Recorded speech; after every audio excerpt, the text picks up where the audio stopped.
Empezamos una nueva mesa de ponencias, contrafuertes de la contratación pública electrónica.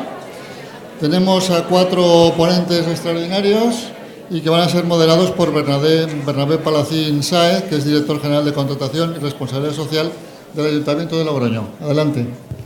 Muy bien. ¿Se oye? Buenas tardes ya a todos. Vamos con esta nueva ponencia. Cambiamos un poquito la metodología. Hasta ahora son paneles o han sido mesas en las que se formulan preguntas. Bueno, aquí es un panel en el que vamos a realizar 4 interesantes presentaciones. Creo que así lo presentamos y así creemos que va a resultar conforme a esta expectativa que tenemos, y hablamos de contrafuertes de la contratación pública electrónica.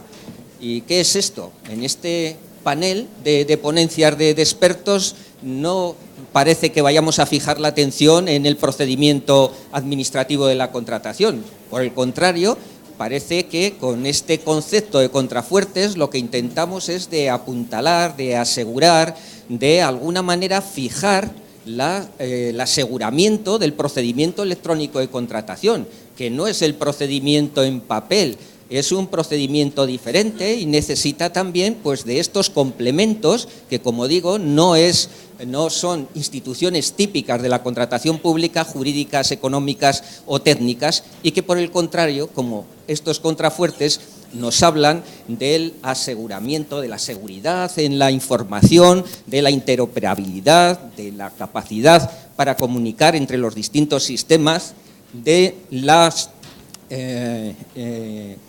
firma electrónica, de los distintos tipos de firma electrónica existentes, etcétera, ¿no? Y por último veremos un caso que nos habla también de la aplicación de la contratación pública electrónica a la contratación sanitaria.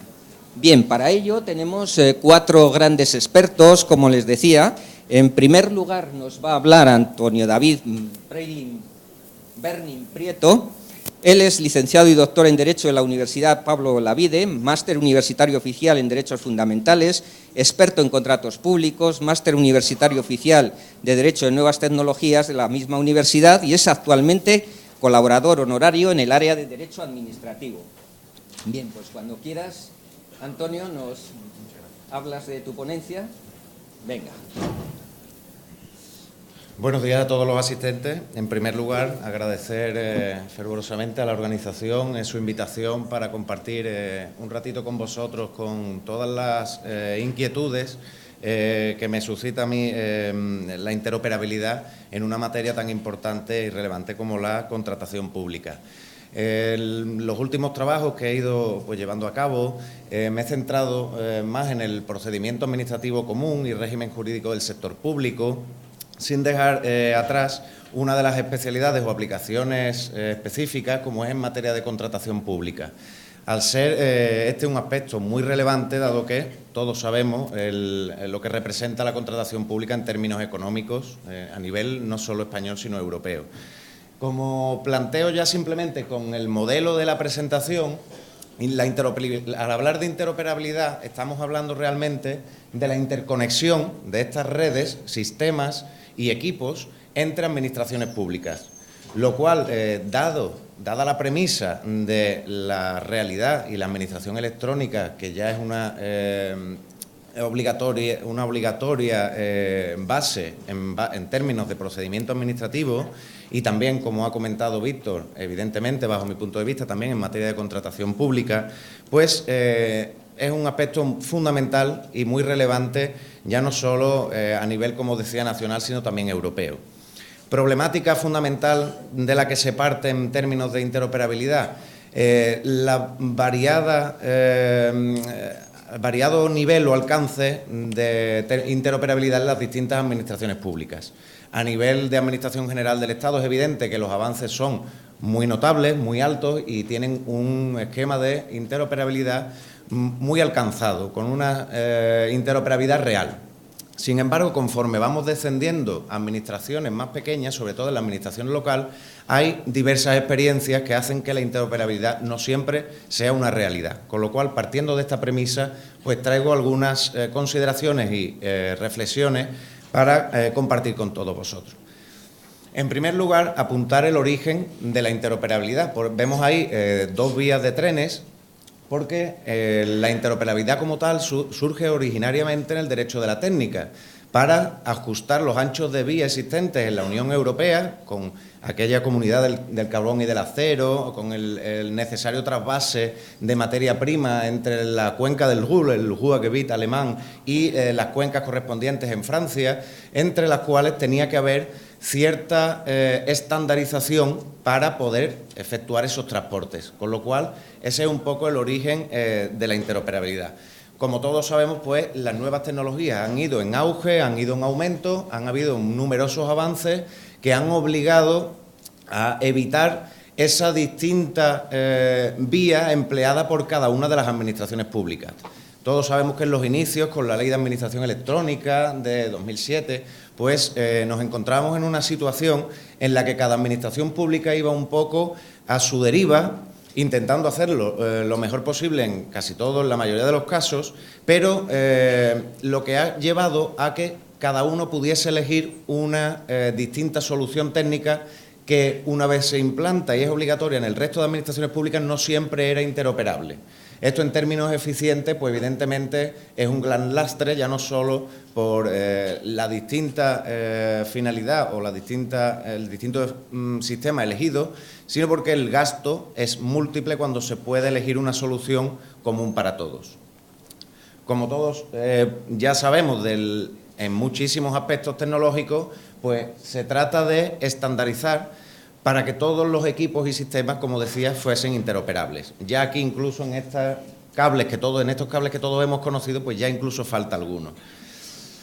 En primer lugar, el impulso comunitario ya empezó con el Horizonte Europa 2020, en el cual ya se establecían en materia de contratación pública determinados objetivos, como los catálogos electrónicos, el documento europeo único de contratación, etcétera. Y ya la directiva reciente de 2014 pues establece la interoperabilidad como una exigencia tanto en medios de comunicación como en catálogos electrónicos, como en el establecimiento por la Comisión de determinadas normas técnicas, las bases de datos en relación con los licitadores, el conocido e-Certis, etcétera, y las herramientas de acceso a los expedientes virtuales. Todo ello sobre la base, como comentaba anteriormente, de que ya los procedimientos y los expedientes administrativos deben estar en soporte electrónico para su correspondiente gestión interna por parte de las administraciones públicas. Este artículo 22 también de la directiva establecía ya algunas premisas, como la necesidad de ese establecimiento de normas técnicas siempre y cuando se haya demostrado su utilidad práctica y se haya examinado los costes que ello puede implicar. Aquí ya se desprende un poco la inquietud o la preocupación que hay para la propia Comisión Europea en relación con el establecimiento de estos requisitos de carácter técnico aplicables a todas las administraciones públicas a nivel europeo. Como podemos observar, en las clases de interoperabilidad, que ya son por ustedes todas conocidas, pues son semántica, técnica, legal o jurídica y organizativa, cada una de ellas con su implicación correspondiente. En primer lugar, en relación con la interoperabilidad semántica, todos sabemos que la información debe ser susceptible de intercambio automático. Con el artículo 41 de la Ley de Régimen Jurídico del Sector Público, que ya establece la posibilidad de la automatización de procesos, resulta evidente que todos estos sistemas que deben hablar informáticamente o electrónicamente entre sí deben, como las personas humanas, pues también hablar en un lenguaje común, para lo cual pues se deben establecer librerías o catálogos comunes para que estas máquinas puedan entenderse al intercambiar datos entre sí automáticamente.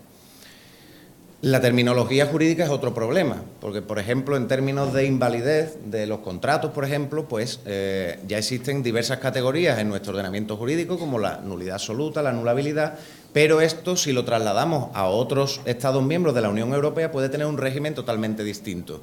Con lo cual, en derecho inglés, pues puede ser una terminología distinta, con lo cual esto no deja de ser una exigencia para unificar la terminología jurídica y que todas las máquinas se refieran a lo mismo cuando hacen una llamada a una librería para utilizar un término u otro, en términos jurídicos.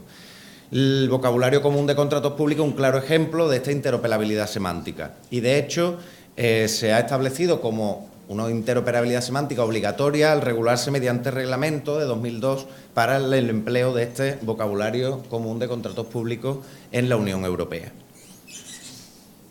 En segundo lugar, en relación con la interoperabilidad organizativa, nos encontramos con la capacidad de que estas entidades y los procesos, administraciones públicas en definitiva, sean capaces de llegar a objetivos comunes y cumplirlos de forma que hayan sido previamente acordados, siguiendo un poco la definición del profesor Gamero.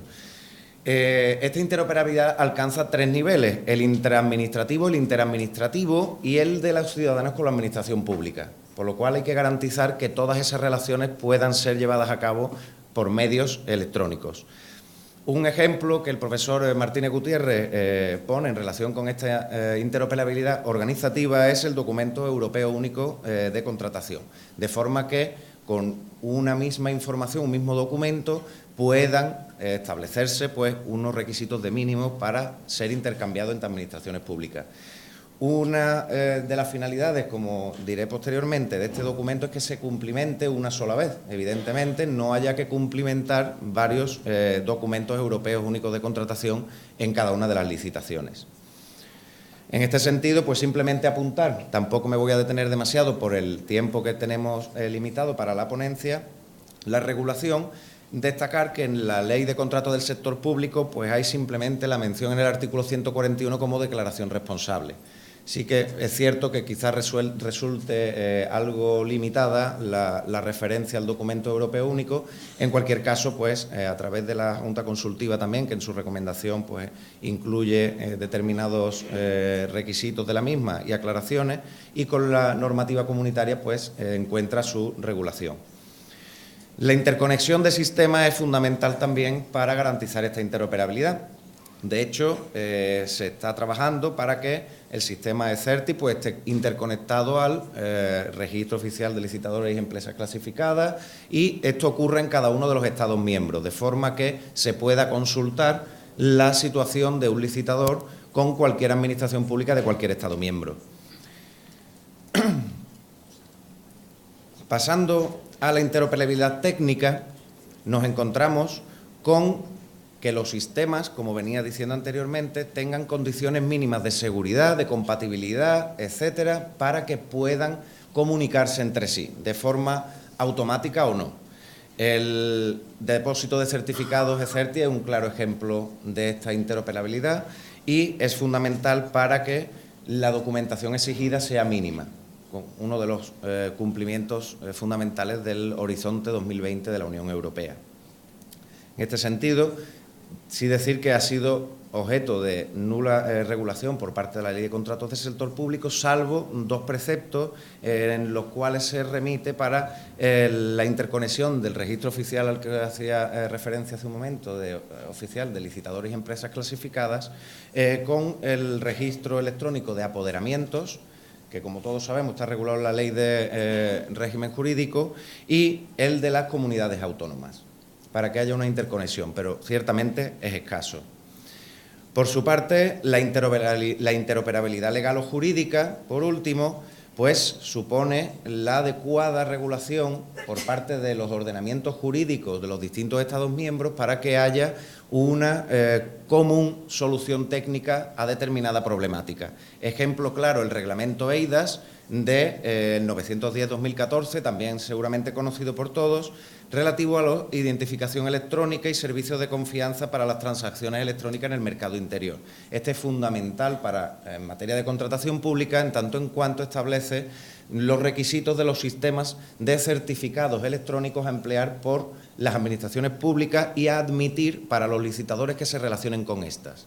Con lo cual, es fundamental que la interoperabilidad legal o jurídica pues sea una realidad.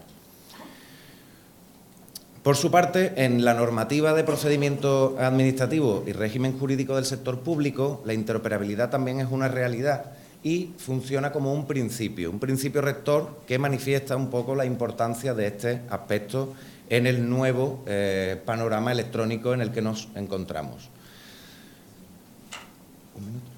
No, simplemente apuntar, por el escaso tiempo que ya me resta, que la sede electrónica debe cumplir los requisitos de interoperabilidad. La firma electrónica debe ser interoperable, por tanto, el reglamento EIDAS es fundamental para la regulación de la cuestión. El Real Decreto 4/2010 y 3/2010 relativos al Esquema Nacional de Seguridad y el Esquema Nacional de Interoperabilidad resulta fundamental en este sentido. Obligatorio cumplimiento real, porque la ley sí es verdad que ha dejado el cumplimiento estrictamente legal de una forma un poco más laxa que con la ley anterior de Administración Electrónica. Y mencionar dos aspectos fundamentales que no quería dejar tampoco sin comentar. El documento y el acto administrativo electrónico han sido ahora mismo recientemente, con las leyes de 2015, exigidos determinados requisitos a los mismos que previamente no estaban regulados. Hablo de los metadatos, las referencias temporales, la firma electrónica incorporada a los mismos, etcétera. A pesar de que cada uno de estos aspectos tiene su propia finalidad, no es menos cierto que si nos atenemos a la finalidad del establecimiento de esos requisitos, al fin y al cabo es para que también los sistemas sean interoperables entre sí. Lo que no ha sido establecido es una consecuencia en caso de incumplimiento de tales requisitos. Con lo cual nos encontramos ante una situación en la que, de incumplirse estos requisitos, de algunos de interoperabilidad y otros no estrictamente, pero que en resumidas cuentas también afectan a la interoperabilidad, pueden dar lugar a la invalidez de actos y documentos administrativos en soporte electrónico. Con lo cual esto en materia de contratación también es fundamental sobre la base de los documentos, copias, actos administrativos que se generan en todo procedimiento de adjudicación.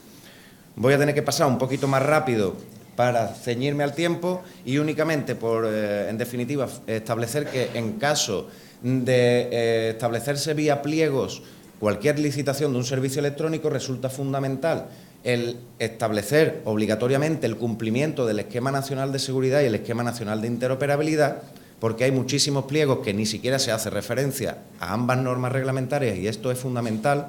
Y apuntar simplemente que cuando no se encuentren soluciones por parte de las administraciones públicas, el nuevo procedimiento de asociación para la innovación, como compra pública innovadora, puede ser una solución a observar por parte de las administraciones para conseguir estas soluciones tecnológicas que sean plenamente interoperables con el resto.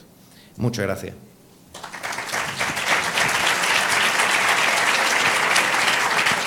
Muchas gracias, Antonio.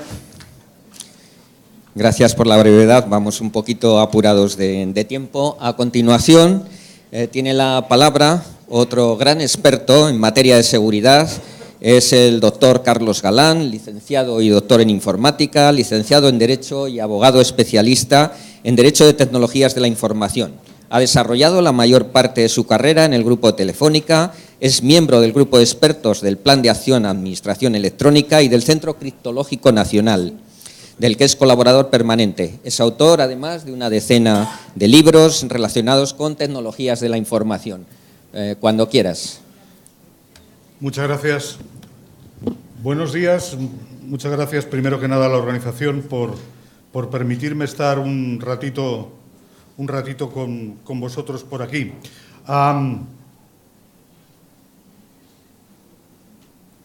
La mayor parte sois de administraciones públicas o del sector público. Entiendo que sí, ¿no? Hacemos una encuesta rápida. Venga. A mano alzada. Venga. Todavía no he hecho la pregunta. ¿Cuántos de vosotros, vuestras instituciones, ha recibido un ciberataque o ha tenido un incidente de seguridad en los últimos 12 meses? Bueno, unos cuantos.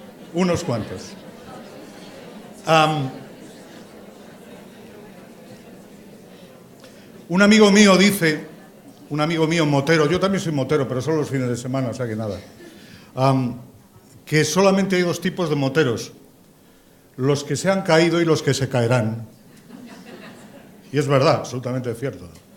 Solo hay dos tipos de organizaciones públicas: las que han sufrido un ciberincidente y las que lo sufrirán. No hay más, ¿eh? Si alguno ha dicho, no ha levantado la mano y dice, no, a mí no me ha tocado. No. Uy. Solamente hay una cosa peor que te ataquen, y es que no te des cuenta de que estás siendo atacado. Y eso pasa, ¿eh? En mi trabajo en el Centro Criptológico Nacional, ¿sabéis? El Centro Criptológico Nacional es el órgano encargado de coordinar y de gestionar el Esquema Nacional de Seguridad. Depende del Centro Nacional de Inteligencia. Y nosotros estamos permanentemente, ¿no?, dedicados a estos temas. Y hemos podido descubrir, con tristeza y con sorpresa, por qué no decirlo, ataques a instituciones públicas que llevaban 7 años produciéndose sin que nadie se hubiera percatado de ello. Estoy hablando de acciones de ciberespionaje, claramente. Eso os da una idea de por dónde van los tiros, ¿no? ¿De qué voy a hablar yo ahora?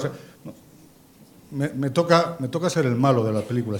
Bueno, en fin, voy a hablar de seguridad, como ha dicho antes el organizador, ¿no? Es decir, la contratación pública es una parte importante, pero una parte más de toda la actividad del sector público y, como hemos visto, muy rápidamente pues se puede prestar desde muchas ópticas distintas, básicamente desde dos: en modo local, yo me lo guiso, yo me lo como, punto, o bien utilizando plataformas externas, plataformas que pueden ser del sector privado, también del sector público, ¿no? En cualquier caso, hay una normativa que tenemos que cumplir. Está, por supuesto, la normativa específica derivada de la Ley de Contratos del Sector Público, la normativa general relacionada con el procedimiento administrativo y la Ley de Régimen Jurídico del Sector Público, y en concreto dos normas, el Esquema Nacional de Interoperabilidad, que antes se ha mencionado, y yo voy a hacer énfasis en el Esquema Nacional de Seguridad. Aparte de esto, hay cuestiones extraordinariamente importantes en la contratación: la gestión del tiempo, del momento contractual, la identificación electrónica, de la que luego también nos hablarán, y la remisión y la conservación de las ofertas. Primera cuestión, ¿por qué es necesaria la seguridad? Porque hay que cumplir una ley. Bueno, aparte de esto, ¿no?, hay que cumplir una ley, que es una norma legal, que es el Esquema Nacional de Seguridad. Pero por una razón muy simple, y es porque nuestra legislación confiere a los ciudadanos el derecho a que los procedimientos administrativos que desarrollen con sus administraciones públicas sean realizados en un ambiente seguro. Es verdad que la legislación habla muchas veces, o tiende a confundir, o tiende a identificar, si queréis, mejor, la palabra seguridad con la palabra privacidad. Seguridad no es solo privacidad. De hecho, como bien sabéis, si tuviéramos que distribuir o dividir el concepto de seguridad bajo diferentes ópticas o diferentes prismas, estaríamos hablando de disponibilidad de los sistemas, de integridad de la información, de confidencialidad de los datos, de trazabilidad, de autenticidad y también, ¿por qué no?, de privacidad. La seguridad es un elemento poliédrico que admite muchos puntos de vista. El Esquema Nacional de Seguridad ha venido tratando, ha venido regulando y ha venido gestionando las 5 primeras dimensiones que he dicho.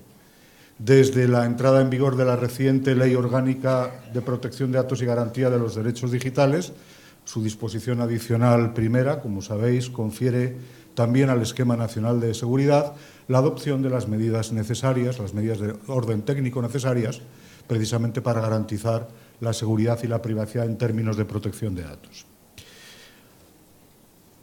Podríamos seguir con las encuestas, ¿no?, y decir, bueno, y de todos nosotros, ¿quién cumple? No os sintáis obligados. ¿Quién cumple con el Esquema Nacional de Seguridad? Y aquí ya seguramente tendríamos algún problema adicional. Es verdad que el Esquema Nacional de Seguridad, Real Decreto 3/2010, de 8 de enero, se publicó en un momento delicado. en un momento donde la crisis económica atenazaba nuestros presupuestos y donde, evidentemente, pues quizás había otras cosas urgentes que hacer y la seguridad siempre ha venido quedándose un poco... Es verdad, eso es cierto. Pero no es menos cierto que desde hace un tiempo a esta parte, un poco, digamos, con las nuevas, el nuevo panorama económico, el esquema nacional de seguridad se está implantando de manera mayoritaria, de manera muy importante. Y es curioso, se está implantando porcentualmente más en entidades privadas que prestan servicios a las organizaciones del sector público que las propias organizaciones del sector público. Y antes lo comentaba el ponente precedente, ¿no? La conformidad con el esquema nacional de seguridad tiene que estar obligatoriamente en los pliegos. Cuando yo soy una organización pública y me aplica el esquema nacional de seguridad, lo que no puedo permitir es que alguien, un tercero, público o privado, vamos a poner que sea privado, que me presta servicios y que esos servicios caen dentro de mis competencias, no le exija lo mismo que la ley me exige a mí. El esquema nacional de seguridad es también predicable, es también exigible a las entidades privadas que prestan servicios a las entidades públicas cuando esos servicios forman parte de las competencias correspondientes de las leyes 39 y 40. ¿Y eso cómo se hace? Pongámoslo en los pliegos. En nuestros pliegos escribamos con claridad. Mire usted, ustedes se pueden presentar a este concurso si cumplen los requisitos correspondientes, entre ellos el cumplimiento del esquema nacional de seguridad. Y en ese punto tengo que entrar en alguna cuestión adicional. Conocéis todos el esquema nacional de seguridad. Si no, yo estaré encantado de estar con vosotros donde digáis y cuando digáis, porque forma parte de mi trabajo como asesor del Centro Criptológico. Ya sabéis que el Esquema Nacional de Seguridad lo que exige es categorizar los sistemas de información, porque en virtud de la categoría final de los sistemas de información, categoría básica, media o alta, pues se aplican unas determinadas medidas de seguridad, de las 75 que hay, u otras medidas. Vamos a ver. Cuando nosotros contratamos, y voy a poner ya ejemplos concretos, una plataforma o el uso de una plataforma de licitación electrónica, ¿quién determina cuál es la categoría del sistema? ¿Quién debe determinar cuál es la categoría del sistema? Nosotros, como entidad pública, somos los responsables. Por tanto, nosotros ponemos en nuestro pliego, yo saco un concurso público, una plataforma de licitación electrónica, y los licitadores, los que se presenten, tendrán que demostrar, conforme a lo dispuesto en la ley, que su sistema, que su plataforma de contratación está asegurada con el NS conforme a una categoría, pongamos, media. Es mi responsabilidad hacerlo. No permitamos que nuestros proveedores señalen cuál es la categoría de su sistema. Lo pueden hacer, pero la responsabilidad última es la mía. Y digo, usted, tú tienes un sistema conforme al NS de categoría básica, sí, pero yo lo necesito de categoría media, porque soy yo el que ha hecho el análisis de riesgos, soy yo el que ha hecho la categorización, me parezco a la Pantoja, soy yo. ¿Vale? En resumidas cuentas, tenemos que adecuar nuestros sistemas, ya lo estamos haciendo todos, ¿no?, a lo dispuesto en el Esquema Nacional de Seguridad. Ya sabéis que hay mecanismos de certificación. ¿Quién nos tiene, cuando son los sistemas de categoría básica, basta con una mera autoevaluación y lo que nos permite, pues, tener un sellito y tal y cual, como ese que tenéis ahí abajo? Todo esto está en la resolución correspondiente del conformidad con el Esquema Nacional de Seguridad. Pero, sin embargo, si los sistemas son de categoría media o alta, es necesario hacer una auditoría formal de certificación que tiene que hacer necesariamente una entidad certificada. ¿Certificada por qué o por quién? Por la Entidad Nacional de Acreditación. Ahora mismo hay 5 o 6 entidades habilitadas por la Entidad Nacional de Acreditación para realizar esas auditorías de certificación. Y al final de la cual tendremos un certificado como este que tenéis ahí y un distintivo como ese, que nos dice cuáles son los sistemas de información que tenemos certificados y cuáles son los servicios que están sustentados en esos sistemas de información. Y que no os duelan prendas, tenéis que pedirlo. Primero, tenéis que acomodar la seguridad de vuestros sistemas de información a lo dispuesto en el NS. Y segundo, cuando solicitéis servicios a terceros, si esos servicios forman parte de vuestras propias competencias, caen dentro, digamos, de vuestra responsabilidad, tendréis que exigir a esos terceros, públicos o privados, que cumplan asimismo lo dispuesto en el Esquema Nacional de Seguridad. ¿Es necesario cumplir la ley? Termino. Las leyes generales en materia de procedimiento administrativo y régimen jurídico, lo sabemos, no tenemos ninguna duda de ello. ¿Es necesario cumplir con la legislación especial en materia de contratación pública? Tampoco tenemos ninguna duda de ello. Y es necesario cumplir con el Esquema Nacional de Seguridad. Si tenéis cualquier cosilla, duda, comentario, eres un plasta, ¿qué tal? En ese correo electrónico me tenéis a vuestra disposición, nada más. Muchas gracias.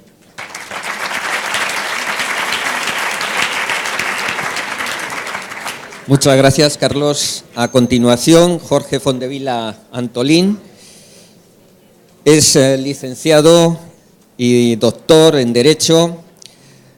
También es funcionario de habilitación de carácter nacional de la escala de secretaría, funcionario de carrera del Gobierno de Cantabria, perteneciente al Cuerpo de Letrados, autor de 6 monografías, 14 libros compartidos y varios artículos doctrinales. Él nos va a hablar de la firma electrónica, de sus distintos tipos, efectos y sujetos a los que afecta. Cuando quieras. Bueno, buenos días a todos. Lo primero, como todos, lógicamente, agradecer a la organización que hayan contado conmigo. Y bueno, el tema que voy a tratar, lo voy a intentar, hacer además rápidamente, porque sé que andamos con el tiempo muy justo, pero por eso lo voy a intentar centrar de un modo lo más rápidamente posible al respecto. Curiosamente, voy a iniciar por una cosa que no es mía, pero que se ha hecho hincapié por 2 veces en esta mesa y que me alegra mucho, que es el tema de citar en los pliegos de cláusulas administrativas las exigencias en materia de seguridad y protección de datos. No es por nada, pero tengo que decir, y tengo que ponerlo por delante, que la Comunidad Autónoma de Cantabria, desde hace ya 3 años, tenemos una orden, y ahora se ha hecho, por cierto, hace 3 meses se ha publicado una nueva, actualizada y adaptada a la Ley Orgánica de Protección de Datos y al reglamento, donde regulamos las cláusulas obligatorias para todo tipo de pliegos y para todo tipo de contratos a incluir siempre en todas las licitaciones que convoca el Gobierno de Cantabria. Además, van especificados qué tipo de cláusulas, si es un contrato de servicios informáticos, si es un contrato incluso de obra, pero donde haya cesión de datos, por ejemplo, de terrenos y demás, donde figuren, por ejemplo, personas o datos, etcétera. Lo digo porque en esto que se está reclamando y se ha comentado aquí, puedo decir que Cantabria, desde hace ya más de 3 años, lo tenemos en marcha. No es por nada, también en un artículo de la revista Contratación Administrativa Práctica hay un comentario que elaboré, precisamente porque me parecía que era una muy buena práctica y bueno, me alegro de que haya un consenso a este respecto. Pero bueno, dicho esto, ahora voy a la faena, a lo mío. Conecto, como verán, desde el inicio tenía previsto conectar con un elemento básico, y es que no hay contratación electrónica si no hay seguridad informática. Y no hay seguridad informática si los sistemas de firma que tenemos electrónicos que tenemos que implementar tampoco son adecuados, ni hay una evaluación correcta de cuáles son los sistemas de firma electrónica que tengamos que utilizar.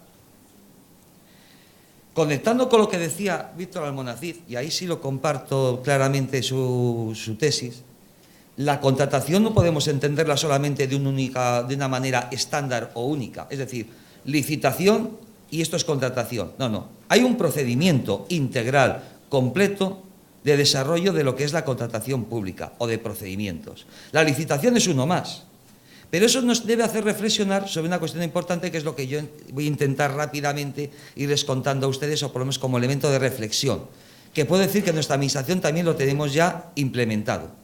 Y es que hay que reflexionar sobre los tipos de firma a utilizar en función de qué tipo de fase de procedimiento nos encontremos. Es decir, estamos ante un supuesto de ámbito interno donde analizamos el tipo de firma electrónica o de simple identificación a utilizar por los empleados públicos en su área de gestión, o bien el ámbito externo donde nos enfrentamos a la tipo de firma electrónica que debemos exigir a los licitadores. En materia de seguridad está claro cuál es el marco jurídico. Tenemos que la Ley 9/2017, por cierto, con una regulación muy dispersa, pero sobre todo lo preocupante es que la regulación sobre materia de seguridad es, por decirlo de algún modo, casi inexistente. Una cita muy sucinta a la remisión del Esquema Nacional de Seguridad. A mi juicio, totalmente insuficiente. Lo que sí debo reiterar, y me alegra enormemente que hayamos contado con una autoridad como Carlos Galán al respecto, es que el Esquema Nacional de Seguridad es de aplicación sí o sí a la licitación. Y es de aplicación sí o sí a todos los medios electrónicos que se utilicen, incluidas todas las plataformas de licitación que se puedan utilizar. Y anticipo, para que quede claro, Carlos, que luego por si acaso, ya sabes, me vienen exigiendo responsabilidades. Hay algunas que no lo cumplen. Ojito, porque si utilizamos plataformas que no cumplen el Esquema Nacional de Seguridad, nos la estamos jugando. Básico, esencial, cumplirlo. Y esto tiene conexión directamente con la firma electrónica, porque uno de los elementos a regular al amparo del Esquema Nacional de Seguridad es la política de firma electrónica que tenga cada administración y que hay que aprobar la correspondiente política de firma electrónica. ¿Y qué regula esa política de firma electrónica? Pues regula el tipo de firmas que vamos a exigir a nuestro personal, para en función de cada una de las características. ¿Cuál es el marco normativo sobre firma electrónica en este país? Lo digo también porque es un elemento a reflexionar. Tenemos el REIDAS, como se ha dicho antes, ya todos lo conocemos, norma ya básica y esencial, y sobre todo esencial en nuestro país, porque la Ley 59/2003 en estos momentos prácticamente es inaplicable en el 90%. Ha quedado desplazada total y absolutamente. Seguimos, por cierto, sin hacer la transposición correspondiente y demás. Seguiremos con la política de multas. Hace poco, ayer creo, uno de los ponentes, una de las grandes autoridades en esta materia, nos hizo un cálculo aproximado de las multas que tiene que pagar este país por cierta ausencia de transposiciones de una sola norma, y alcanzaban cerca de los 100 millones de euros, lo que llevábamos ya acumulado de sanciones. O sea que con eso lo digo todo. Sigamos. Por otro lado, tendríamos, lógicamente, con relación a la implementación del tipo de firma electrónica, el Real Decreto 4/2010 y el 3/2010.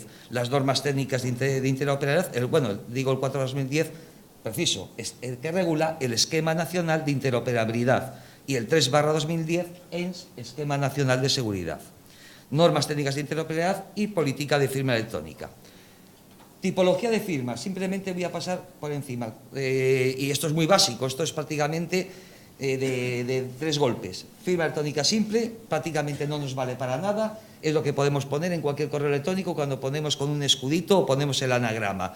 Valor jurídico 0, prácticamente. Firma electrónica avanzada, esta ya es más seria, esta es la que suele gustar mucho, lo digo con todo el cariño, a los informáticos, porque es la de más fácil implementación técnica. Pero realmente la buena, la que tenemos que tener en cuenta, la que es exigible, la que deberíamos exigir por seguridad, es la firma electrónica avanzada, reconocida o cualificada. En sus 2 tipos de modalidades, bien tener en cuenta que ahora es posible, y lo digo porque ya no hay argumento informático al respecto, para decir, es que con los problemas de los scripts de Java se nos queda bloqueado la tarjeta criptográfica o el token, el pendrive, para firmar electrónicamente da muchos problemas, se bloquean los ordenadores. Mire ustedes, ya está reconocida y ya es operativa, y hay operadores en las listas TSL españolas que tienen la firma electrónica reconocida centralizada, sin necesidad de token ni tampoco tarjeta criptográfica, y de implementación muy sencilla. Puedo decir que en un mes se someterán a informe los pliegos, pero por ejemplo la Comunidad Autónoma de Cantabria es la firma que se va a utilizar de modo habitual, la centralizada, cualificada. ¿Qué es lo que me interesa destacar de este tema de la firma? Y tengo que ir ya muy rápido, me quedan 3 minutos, ¿verdad? Bueno, y quiero hacer los mensajes, dejarlos muy claro. Tener muy claro, la cualificada lo que nos supone de entrada es, por un lado, y bueno, sobre todo el mensaje clásico, no repudio. Es decir, quien tiene la carga de la prueba de demostrar que esa firma electrónica la ha hecho, no la ha hecho él, es quien en teoría firma el documento electrónicamente. Recordemos que en la avanzada, quien tiene que demostrar que esa firma la ha hecho el sujeto B es quien la recibe. El sujeto B nunca tiene obligación de demostrar, no tiene la carga de la prueba. Es un elemento determinante, básico en cualquier procedimiento de licitación y en cualquier documento electrónico. Y ya yendo a lo que más me interesa, al elemento clave. ARIA, ACINTRA y ACESTRAN. A un área entera. Tipos de firmas exigibles en los empleados públicos que intervengan a lo largo del procedimiento. Y me explico. Esto es, y ya el adicional decimos, está bueno, la pasaré por encima. Voy al concepto básico, que quiero que de aquí tengamos claro. Yo tengo un procedimiento electrónico. El informe de intervención, el informe de asesoría jurídica favorable a los pliegos, el informe de propuesta de valoración de las necesidades de servicio y demás. Eso es procedimiento también. Y ese procedimiento necesita a los empleados públicos que vaya firmado. ¿De qué manera tienen que firmarlo? Es lo que tenemos que determinar. Hay que aprobar una política de firma electrónica. Nosotros tenemos, como la presentación, creo que se facilita, ¿no? La presentación. La tienen ustedes, hay una referencia a una orden en Cantabria que regulamos el uso y autorización de firma electrónica. ¿Cómo funciona? Se ha evaluado por el tipo de importancia de seguridad de cada uno de los tipos de informe a utilizar, es decir, un informe jurídico, un informe de intervención, firma electrónica cualificada. Cuando un funcionario accede simplemente a picar los datos en el ordenador, meter el nombre, meter los datos, esto con una simple clave, doble clave, porque cumpliendo el esquema de seguridad tiene que ser doble clave de identificación, de acceso a la plataforma, sería suficiente. No hace falta que tenga, o sea, es matar moscas a cañonazos que el auxiliar de turno normal tenga firma electrónica reconocida centralizada. Con una clave de identificación es más que suficiente. Esto es lo que tenemos que determinar organizativamente. Nuestra organización tiene que hacer una evaluación de lo que necesitamos para cada tipo de actuación. Y luego, lógicamente, tenemos una segunda área, que es el área ya de la licitación. En concreto, ¿a quién me estoy refiriendo? A los licitadores. ¿Qué firma vamos a exigir a los licitadores? Ahí es donde tenemos el problema de la disposición adicional de la ley de contratos y especialmente el apartado segundo de esa disposición, donde se determina que una orden del Estado fijará qué tipo de firma electrónica debe utilizarse en la licitación. Como bien sabemos todos, han pasado 2 años y no se ha dicho nada al respecto. Esta norma, desde luego, es bastante discutible jurídicamente y sobre todo en el ámbito constitucional. Y a la vista, sobre todo, de la sentencia 55/2018 y la 132/2018 del Tribunal Constitucional, que recomiendo su lectura, donde el Tribunal Constitucional ha metido un freno de mano bastante fuerte a la pretensión centralizadora del Estado que venía en la Ley 39 y la Ley 40 al respecto, probablemente este intento de disposiciones sería discutible su alcance. Claro, la pregunta es, por ejemplo, y con esto ya cierro, ¿esta disposición significa que puede extenderse su aplicación al ámbito interior? Es decir, ¿colisionaría con el tipo de firma que he elegido yo para utilizar por mis empleados públicos cuando estén dentro de una plataforma de licitación o participen en un procedimiento de licitación? Porque eso es competencia mía, eso es autoorganización. Eso es un tema, además, que responde al esquema nacional de seguridad y a la competencia que tengo de aprobar mi propia política de seguridad y mi propia política de firma electrónica. Por lo tanto, es muy discutible su ámbito y, sí, recomendación final, clara, y con esto termino. Mire ustedes, en la licitación, aunque no haya previsión alguna, por favor, creo que es lo más razonable pedir firma electrónica reconocida o cualificada. Máximo nivel de seguridad en la exigencia de los licitadores. También les anticipo que hay plataformas que van a tener problemas. Primero, porque ni tan siquiera esas plataformas cumplen el reglamento europeo REIDAS. Están fuera del cumplimiento de la normativa europea, porque los prestadores de servicios que admiten son únicamente españoles, alguno belga y alguno francés. Del resto de los países europeos, no. Como hay un problema de licitación, no les arriendo la ganancia. por favor, vigilen cumplimiento del Esquema Nacional de Seguridad, vigilen el cumplimiento de las exigencias del Reglamento Europeo en materia de firma electrónica. Y bueno, de modo muy precipitado. Gracias y perdón.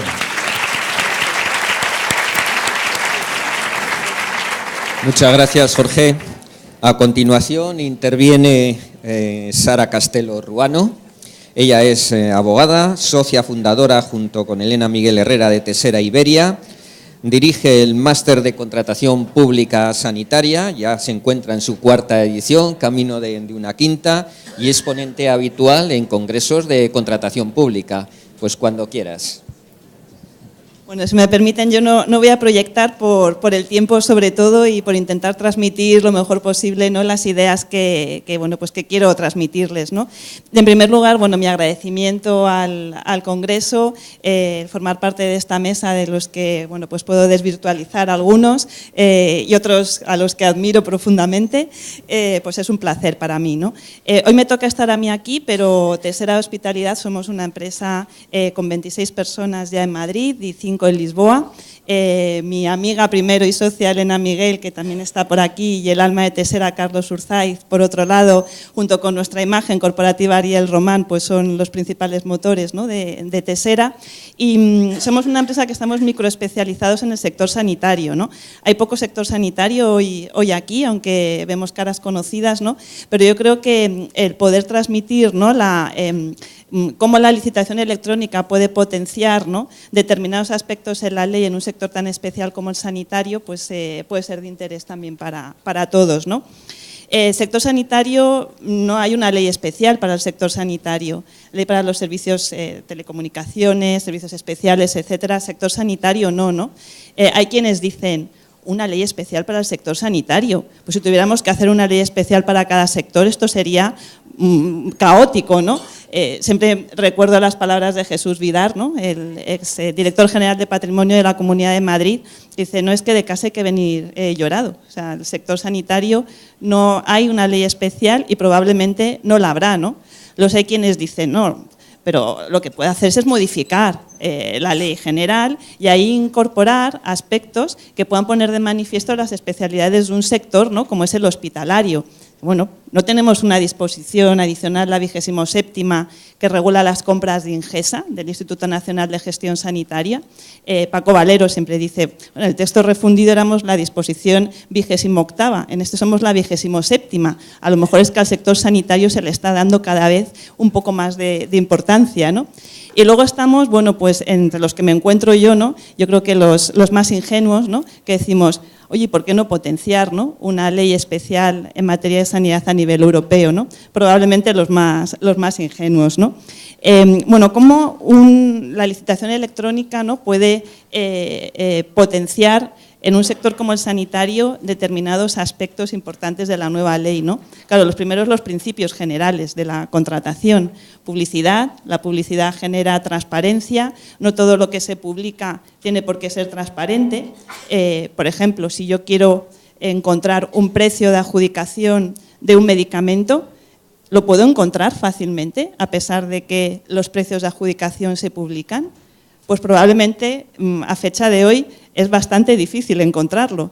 Eso significa que hay transparencia en ese procedimiento, hay publicidad, pero a lo mejor no hay transparencia. La transparencia genera concurrencia, ¿no? Si algo es público y algo es transparente, puede generar que más empresas puedan acceder, ¿no?, a esa licitación. Yo pongo un ejemplo. Procedimiento negociado sin publicidad por exclusividad para la compra de un medicamento. Hasta ahora, cuando se convocaba un procedimiento negociado sin publicidad por exclusividad para comprar un medicamento, quien se enteraba de ese procedimiento era única y exclusivamente aquel laboratorio al que había recibido directamente esa invitación. ¿Se daba siempre la exclusividad? Claro, ahora la nueva ley dice exclusivo. ¿Qué es exclusivo? Es aquello para lo que no hay alternativa o no hay un producto similar en el mercado. Y entonces vienen los laboratorios que comercializan medicamentos biosimilares, ¿no?, y dicen, oye, es que una cosa es que el principio activo sea exclusivo y otra cosa es que yo tenga algo que es un biosimilar, que es similar a lo que usted va a comprar y está publicando en el objeto, ¿no?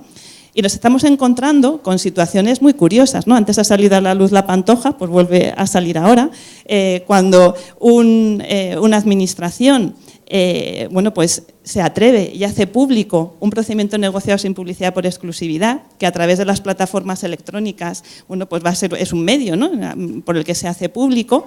Nos hemos encontrado con empresas que dicen, yo no soy la invitada, pero he visto publicado ese procedimiento, con lo cual todos los focos a mí, y aquí es donde aparece la Pantoja de nuevo, porque yo quiero presentar mi oferta.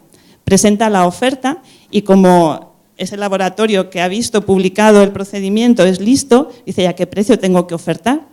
Pues por lo menos por debajo del presupuesto de licitación, porque probablemente el presupuesto de licitación para la compra de un medicamento exclusivo haya salido al precio al que va a ofertar ese laboratorio, con lo cual yo voy por debajo y ya la tenemos liada, porque el hospital se ve obligado a adjudicar y a comprar un producto que probablemente el clínico no lo quiere y va a negarse a aplicar ese tratamiento o va a negarse a implantar esa prótesis quirúrgica, ¿no? Entonces, la licitación electrónica y las plataformas de contratación, uno de los puntos fuertes que tiene es que, claro, promueve la publicidad, esa publicidad promueve la transparencia y esa transparencia promueve a su vez la concurrencia, ¿no? O el acceso a los informes técnicos, ¿no? Claro, hasta hace muy poquito, cuando una empresa, una comercializadora, una empresa que comercializa un equipo de radiodiagnóstico, quería acceder a los informes técnicos que habían generado, bueno, pues una adjudicación, lo tenía que solicitar, ¿no? Llamaba a la puerta y decía, quiero tener acceso a los informes técnicos. Y bueno, había contestaciones de todo tipo, ¿no? Como el que desde Las Palmas te dice, no, pues tiene usted que venir el 15 de mayo desde Madrid, aquí a las 10 de la mañana, si usted quiere tener acceso a esos informes técnicos, ¿no?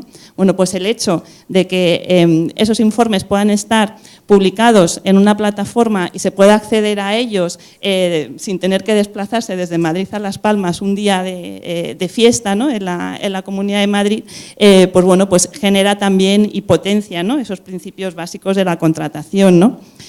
Y los precios de adjudicación. Si yo lanzo una encuesta y digo, ¿se tienen que publicar los precios de adjudicación? ¿Quién diría que sí?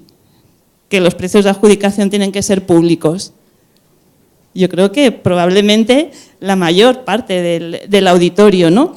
Dice, bueno, pero es que hay confidencialidad, ¿no? También hay la publicidad, tiene un límite, ¿no?, que es la confidencialidad. Bueno, ¿y un precio? ¿Tiene que ser confidencial? ¿O es un elemento esencial que no puede ser dotado de confidencialidad?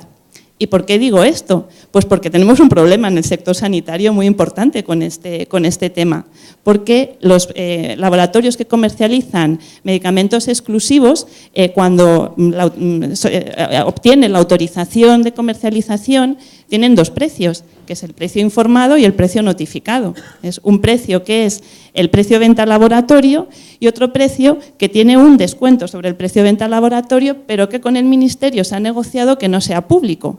¿Por qué? Porque a nivel europeo, España es país de referencia a efectos de precios de los medicamentos, y si una multinacional hace público un precio, probablemente en otro país europeo van a acogerse a ese precio, con lo cual los laboratorios no quieren ofertar por debajo de su PVL porque ese precio al final va a ser público. Así que tenemos un problema en el sector sanitario con este tema, ¿no? ¿Qué otra incidencia puede tener también bueno, pues la licitación electrónica, ¿no?, en el sector? En los procedimientos, en el marco de los procedimientos. Subastas electrónicas. Hay hospitales, por ejemplo el Hospital La Paz, que le podemos calificar como el rey de las subastas electrónicas. ¿Puede una subasta electrónica ser el medio de compra de una sutura? ¿Puede una subasta electrónica ser el medio de compra de una prótesis de cadera, donde fundamentalmente el precio es el elemento determinante de esa compra? Claro, quizás lo podemos utilizar para la compra de medicamentos genéricos, pero poco más. Con lo cual, bueno, pues es un instrumento, una herramienta, sí, pero tenemos que saber cuándo utilizarla, ¿no? O, por ejemplo, los sistemas dinámicos de contratación. El sector sanitario es un sector sanitario muy cambiante, donde la innovación va... Yo es que soy muy... me controlo a mí misma. El sector sanitario es un sector que está en continua evolución, ¿no? Bueno, tenemos, por aquí veo a Paula, ¿no?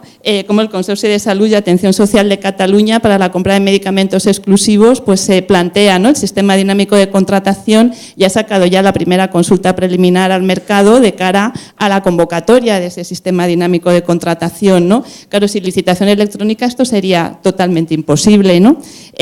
O las compras conjuntas. ¿Puede el Hospital La Paz comprar conjuntamente con el Hospital Ramón y Cajal suturas? A lo mejor las suturas no es el mejor ejemplo, ¿no? Porque puede haber expedientes con lotes de 700 lotes de suturas porque son todos los que los clínicos necesitan, ¿no? O, por ejemplo, en la solicitud de aclaraciones, cuando un licitador tiene una duda, antes de la nueva ley, preguntaba y nadie se enteraba de la contestación que el hospital daba, ¿no? Ahora, afortunadamente, se publican las plataformas y quien pregunta conoce la respuesta de forma puntual y además que va a ser obligatoria la interpretación que realiza la mesa de contratación luego, y por otro lado, el resto de licitadores pueden tener también acceso a esa información, ¿no? O, por ejemplo, en la objetivización de los criterios de valoración. Claro, la ley habla mucho de calidad, pero la calidad necesariamente tiene que ser subjetiva o se puede objetivizar la calidad. Claro que sí. En Tesera tenemos, bueno, la responsable del departamento jurídico, Esmeralda Martos, no es por nada, pero es una crack en la objetivización de los criterios de la calidad. O sea, los criterios subjetivos logra sacar las fórmulas matemáticas para poder objetivizar al final la calidad, ¿no? En la objetivización de los criterios, evidentemente, la contratación electrónica pues tiene mucho tiene que decir, ¿no? Y ya, por último, la implantación de las nuevas formas de contratación en sanidad. Hay un problema de inversión. Si se tiene que renovar la sala de hemodinámica de un hospital y no hay presupuesto en el capítulo 6 y no hay más recambios para esos equipos, ¿qué se hace a partir de entonces, ¿no? Claro, la licitación electrónica en un modelo en el que quizás hay que cambiar la forma de entender la compra pública, ¿no? Donde no se compra material, sino que se compran procesos, donde no se compran bolis, sino que se pregunta al mercado cuál es la mejor forma de escribir. Mediante medios electrónicos, yo creo que se puede poner de manifiesto, ¿no? Pues toda esa publicidad, toda esa transparencia, toda esa concurrencia que en un sector como el sanitario puede llevar a un cierto cambio de modelo, ¿no? Y bueno, yo creo que con esto terminamos.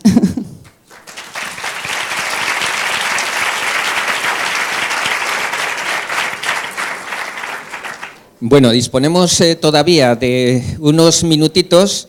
¿Hay alguna pregunta dentro del auditorio que queráis hacer a cualquiera de los expertos que nos acompañan? ¿No? Bueno, pues para concluir ya este panel de expertos sobre los contrafuertes de la contratación pública electrónica, 4 ideas fuerza que hoy se han destacado en esta mesa. Antonio David Bernin nos hablaba de la interoperabilidad, de los distintos tipos de interoperabilidad organizativa, técnica, semántica, jurídica. El profesor Carlos Galán nos dice el esquema nacional de seguridad, insiste, debe estar en los pliegos de condiciones. Los operadores económicos, ojo, alerta a los órganos de contratación, están cumpliendo mejor que nosotros con el esquema nacional de seguridad, aspecto que ratifica Jorge y dice, nosotros en Cantabria lo hemos incluido en una orden de reciente publicación, yo he tenido la oportunidad de leerla. Y finalmente, Sara nos habla de la calidad, de que determinados suministros en el ámbito del sector sanitario no pueden comprarse únicamente a precio. La calidad hay que objetivizarla y hay que valorarla convenientemente. Y ponía el ejemplo de, ¿es posible que una prótesis de cadera pueda comprarse a precio? Bueno, pues con estas cuestiones que ella misma deja ahí en el aire, damos por concluido este panel. Muchas gracias por su asistencia y atención.